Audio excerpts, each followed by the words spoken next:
Hey everyone, great to be here. Thanks so much to ETC Cooperative for inviting me. My name is Kayvon Pirestani. I represent Coinbase's institutional business based in New York City. And today I'm going to talk to you about institutional adoption of crypto assets. Let me first start out by giving you guys a quick overview of who Coinbase is. I think we're probably a little bit less well known in Asia than we are in the US. But we're a 500-person technology company headquartered in San Francisco. By most measures, we're the largest cryptocurrency company in the world in terms of the number of users we serve and the crypto assets that we hold on behalf of our customers. And we also were backed by a number of high-quality investors, including venture capital firms based in Silicon Valley, as well as global financial institutions such as MUFG in Japan. So a little bit about Coinbase's institutional business. Now, most people know Coinbase for our consumer offering, Coinbase.com, or our iOS app, or Coinbase Pro, or GDAX. But we also have a dedicated institutional business for the purposes of servicing institutional investors around the world, including hedge funds, asset managers, financial institutions, and the like. For those people, we are the most liquid trading venue for fiat versus crypto pairs. We're also the largest crypto custodian in the world. And our offering is underpinned by three flagship products. Prime, which is a prime brokerage for crypto. Coinbase Markets, which is the back-end exchange which powers all the different products inside Coinbase from a liquidity standpoint. And then Coinbase Custody, which is our dedicated cold storage as a service qualified custodian.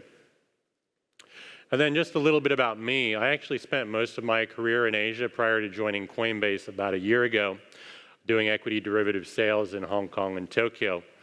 I've been investing in crypto since 2013, and my background is computer science. So what really drew me into crypto in the first place was an appreciation of the technology, and everything went from there. But first, you guys might be wondering, why am I here? Why is a New York-based institutional salesperson for Coinbase at an ETC summit in Seoul? And the reasons are twofold. Number one, Coinbase, obviously being a US company, is historically focused on North America and then Europe in terms of both consumer and institutional businesses. And now it's obvious that as we expand globally, we need to start to look at Asia very carefully. Asia obviously holds huge promise in crypto in terms of trading, in terms of assets, and also in terms of innovation and the penetration of crypto into the fabric of society across most Asian countries.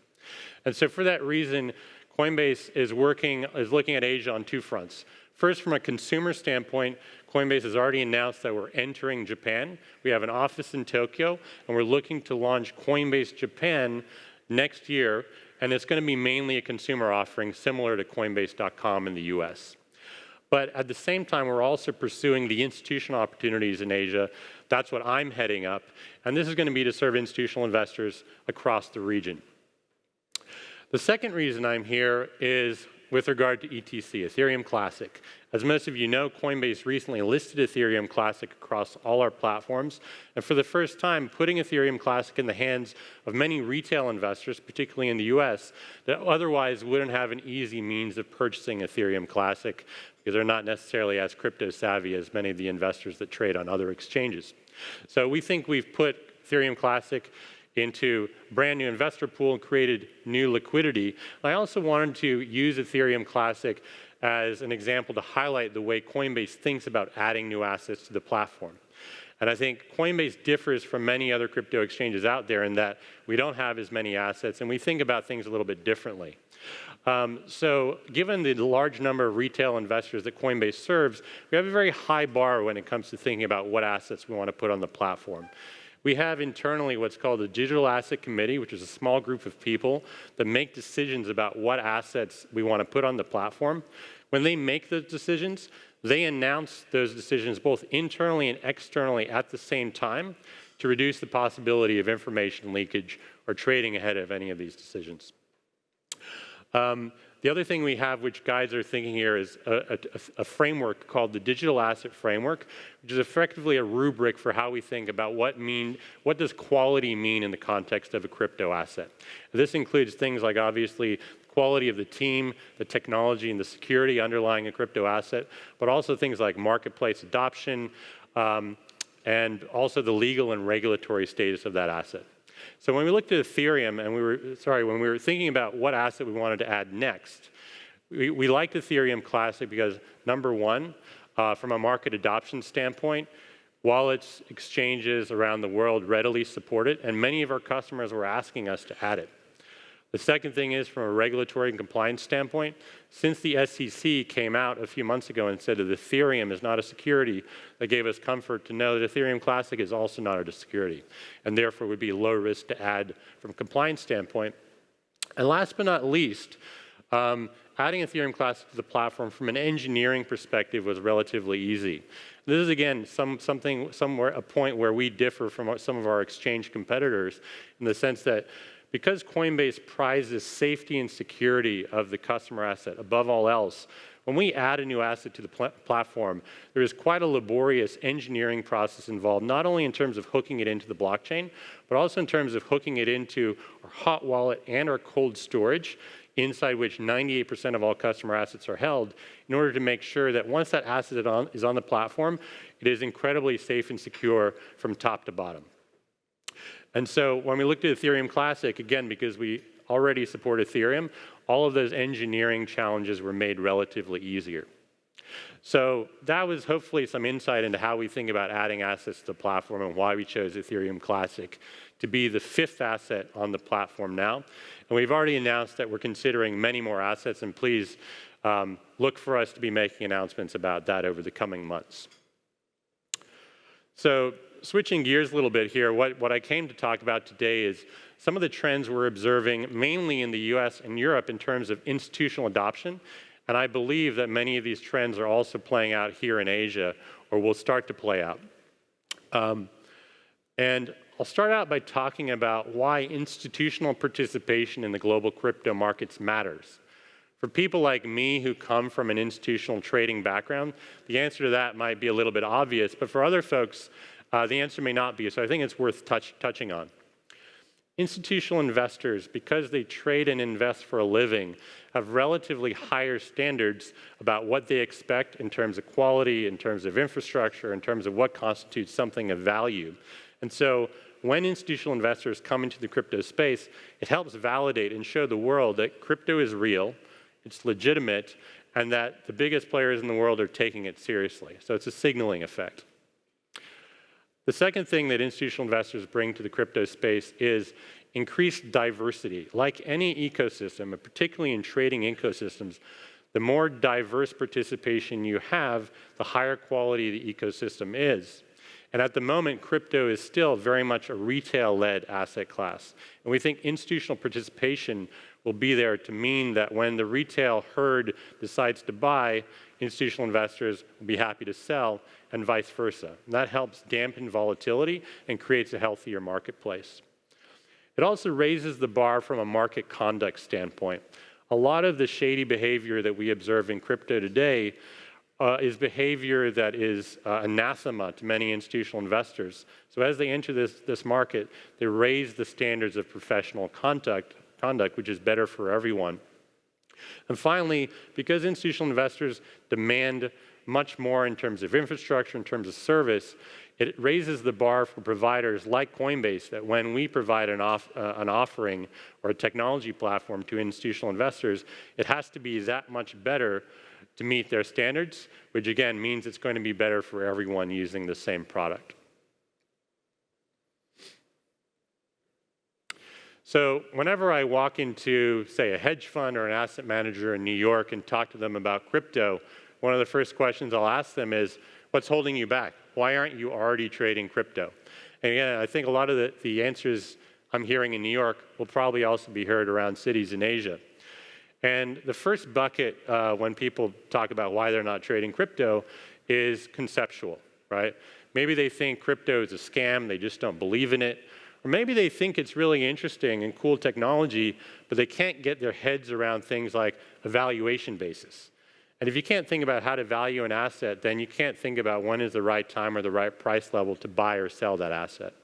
And so Coinbase, although we don't have all the answers to those questions, we are very much in the business of educating institutional investors about how to think about crypto assets, how to think about the valuation and the underlying value and use cases in many crypto assets. The second bucket for barriers to institutional adoption is what I'll call reputational, and this is possibly the most challenging for many investors.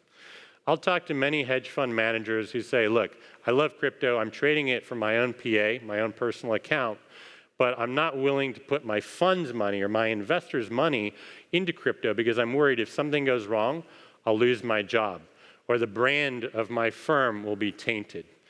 And this is real, and we've seen many blow-ups happen in the crypto space that have ruined people's reputations. And so Coinbase is trying to help in this regard by being the most safe and trusted player in the space so that when a hedge fund manager decides to do their first trade with us or to have their first portfolio custodied on our platform, they'll be able to sleep a little bit better at night knowing that safety and security is what Coinbase prizes most. The third bucket is regulatory. So you may be a fund manager, you may be really excited about adding crypto to your portfolio for your investors, but you're not sure if your regulator will allow it. And I know this applies equally in Korea as it does to the US. My understanding is that in Korea, for example, many regulated asset managers are simply not allowed to invest in crypto because of its undefined status here. And so Coinbase, again, is trying to help with this by educating regulators, particularly in the US, to guide those policy decisions to make sure it's good for the entire ecosystem. And then the last barrier to adoption of crypto by institutional investors is what I'll call infrastructural, right? They need sufficient liquidity, or they need the ability to safely store and custody crypto assets on platforms that are institutional grade. And this is the area that I think Coinbase is doing the most work to build those major infrastructural building blocks to provide for those requirements. And I'm going to just quickly dig into exactly what we're doing there to try and illustrate that.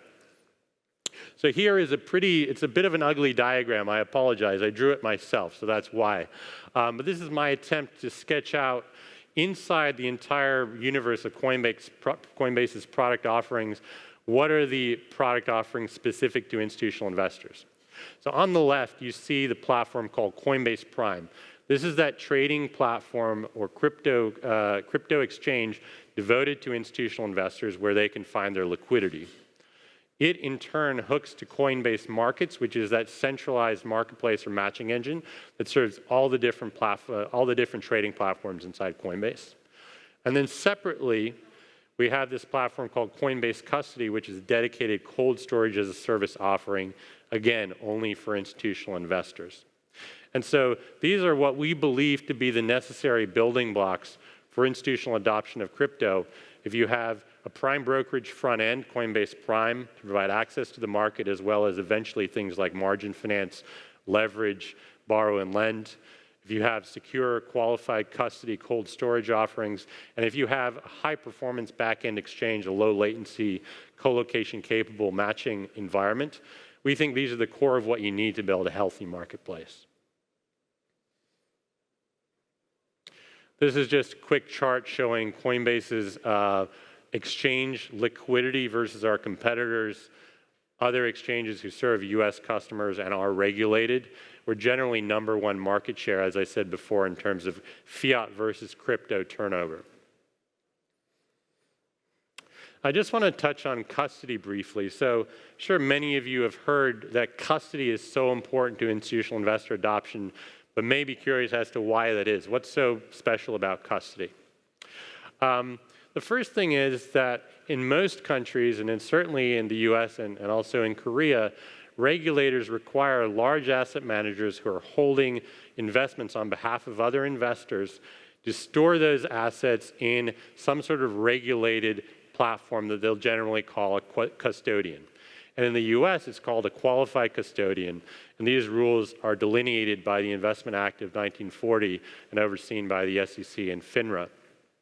But basically what it means is if you're a big asset manager in the US, you have no choice but to store your assets in one of these qualified custodians. And Coinbase's custody offering, Coinbase Custody, is one of the few qualified custodians in the crypto space today. The second point about why custody is so important is that If you're a fund manager, your goal is to hopefully outperform the market or outperform your benchmark. If you don't do that, it's not great, but it's not the end of the world. However, if you lose your clients' assets and they go missing or they're hacked, then you're going to lose your job and you may actually never get a job again. So conversely, when you're an investor and you're thinking about which investment fund to put your assets in, you're only going to invest in those funds that use reliable, reputational third-party custody solutions. So in the crypto space today, a lot of crypto hedge funds are still doing self-custody. They're still storing their crypto on a hardware wallet, passing it around in their team and trying to manage things that way. And for many institutional investors that are trying to invest in these crypto hedge funds, that's simply not good enough. And then the last reason custody is such a thing in the institutional space is that it's really hard to do well.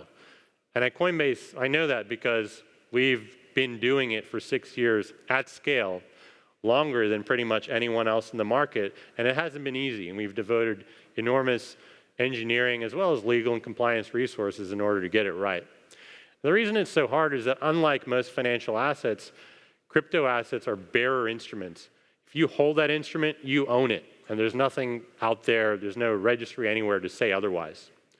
So when you store a bearer instrument in digital form, you're effectively trying to store a digital secret.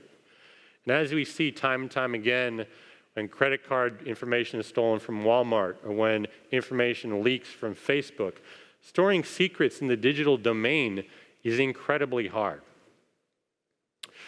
The other thing, to make matters worse, is that once bearer instruments, once crypto assets are stolen, those transfers are irrevocable, right? Once they send those over the blockchain, you're not going to get those back. And in traditional finance, wire transfers and ACH transactions are generally reversible. And then lastly, if you're the thief stealing crypto assets, once you do that irrevocable transaction out and you have the assets in hand, it's relatively easy for you to liquidate them for US dollars, for example, compared to traditional finance where, due to the AML regulations around the world, it's relatively hard to launder stolen funds. So all these things added up is why custody is so important in the crypto space and why institutional investors are not going to really get involved in crypto in any meaningful way until a lot of these challenges are solved. And so Coinbase's custody offering, we believe, addresses most, if not all, of these challenges. And lastly, I want to finish today's talk by sort of looking back about where we've been and where we're going in terms of institutional adoption of crypto. So just for a little history here, so Coinbase was founded in 2012. And that was right around the time that crypto is going from being a niche sort of enthusiast plaything to enjoying a bit of a wider retail adoption, particularly in the United States.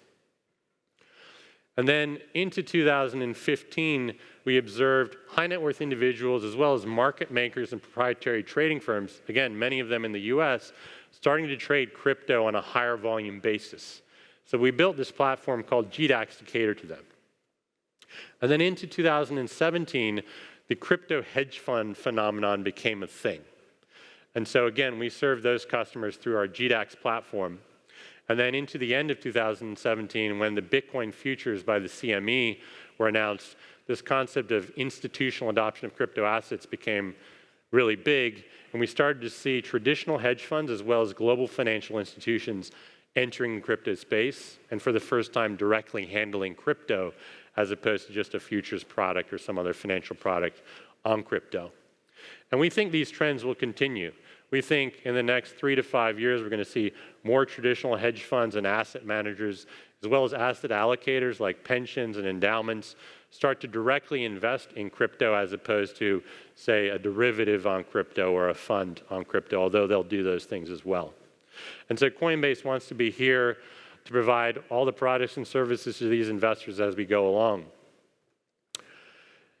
And I think that pretty much wraps it up for me today. And I don't know if we have time for questions, but if we do, I'll be happy to take questions. Yeah, we absolutely have time for questions. Does anybody have any questions? Come on, nobody has a question? Uh, I I have a question, and I asked you this last night, but one thing we noticed is that when you're logged into Coinbase, you can see ETC, but when you go to the homepage, you can't. So a lot of people in the community are curious about it. Yeah, I remember you asking me about this last night. So that's simply an oversight on our part, and I've already communicated to the team that they just need to fix that. So I guess one thing that's fun about working at Coinbase is when you're inside Coinbase and you see how the sausage is made, it's often a little bit scary, to be honest. And I think the outside world has a view that we're this, omniscient, perfectly functioning organization that does everything deliberately and never haphazardly. Simply not the case. We're a firm in hyper growth, and if something looks amiss, it could be that someone just forgot to press a button or hook something up behind the scenes, and it's nothing more worse than that. All right, great. We have a question right over here. So you guys are looking to expand more into Asia. How does that look from a regulatory perspective compared to Europe and the United States, where you guys are so market dominant? Yeah, really good question. This is really top of mind for us as we expand into Asia. So we think about it on two parallel tracks. From the retail or consumer standpoint, we know the regulations are much more onerous, and we have to tackle those on a country-by-country basis. So our first step is to enter Japan to serve the Japan consumer market. Before we can do that, we need to obtain a virtual currency license from the FSA, which is quite an involved process, and that's where we are right now. We're in the process of filing and waiting for that license to come through, and that'll probably happen sometime next year. As we look to enter other markets in Asia, for example, who knows, one day in Korea, we might enter this market. We'll have to go through a similar process. And does that regulation change the way you look at adding different cryptocurrencies? In many cases, it will, right? So each country has a different way of thinking about what constitutes, say, a security versus a non-security. In Korea, for example, there is no distinction, whereas in the US, there very much is. So what it means is, and I think you'll see this play out in the coming months as we announce new asset adoption, in some markets, we'll make assets available that won't be available in other markets, right? And that'll very much apply to Asia. And so separately, as we look at Asia on a country-by-country basis from a consumer perspective, from an institutional perspective, it's very different. We're basically, our institutional business is basically a global business, and we can serve any customer globally, more or less, that meets our KYC requirements. So that's a much lower bar, and it's much more interesting for that reason. We already have customers across Asia, including Australia, China, Hong Kong, Singapore, et cetera. Cool. Thanks. Oh, got another question. Got two questions.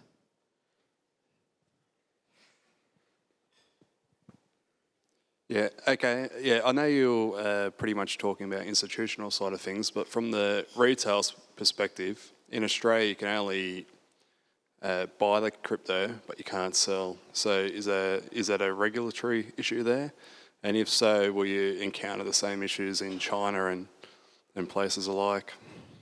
Yeah, you're right. I'm not sure I know the answer to that question. I'm aware of that, and I believe it's linked to both regulation as well as our banking or lack of banking relationships in Australia. So I can't really say too much beyond that, except to say that it's obviously not ideal when you can only buy something and not sell it. Yeah, okay, thank you.